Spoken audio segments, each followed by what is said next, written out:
Hi friends, సగ్బియ్యం సేమియా పాయసం అనేది బెల్లంతో టేస్టీగా ఎలా చేయాలనేది, అది చిక్కబడిపోకుండా పలచగా ఎలా చేయాలనేది ఈ వీడియోలో చూద్దాం. ఎక్కడ స్కిప్ చేయకుండా చూడండి.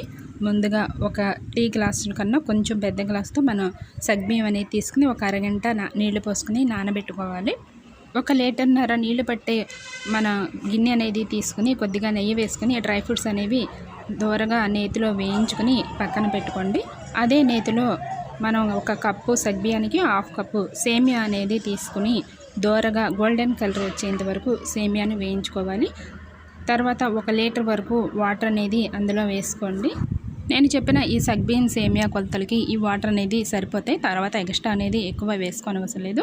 ఈలోపు సగ్బియ్యం అనేది నానతాయి. నానిన సగ్బియ్యాన్ని మనం ఆ వాటర్లో ఆ నీళ్ళతో పడంగా మనం ఈ సగ్బియ్యాన్ని అందులో వేసుకోవాలి.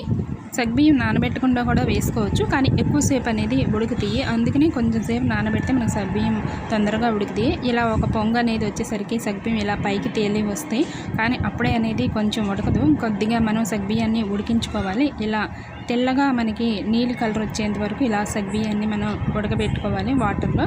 అలా ఉడికిన తర్వాత మనం దోరగా వేయించి పెట్టుకున్న సేమియాని వేసుకోవాలి. కొద్దిగా రాళ్ళ ఉప్పు అనేది వేసుకోండి.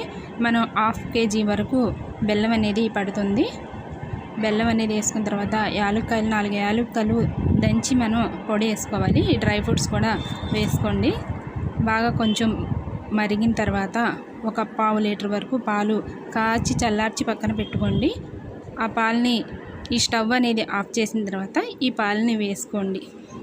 బెల్లం పాయసం కనుక అందుకని స్టవ్ ఆఫ్ చేసిన తర్వాత పాలు అనేది వేసుకోవాలి, లేకపోతే విరిగిపోయే అవకాశం అనేది ఉంటుంది. ఇలా వేసుకుంటే మనకి సాయంత్రం వరకు కూడా ఇలా పలచగానే ఉంటుంది, గట్టిపడదు. ఇది వేడివేడిగాను బాగుంటుంది, చల్లారిన తర్వాత కూడా చాలా టేస్టీగా ఉంటుంది. వీడియో నచ్చితే లైక్ చేయండి. Thanks for watching.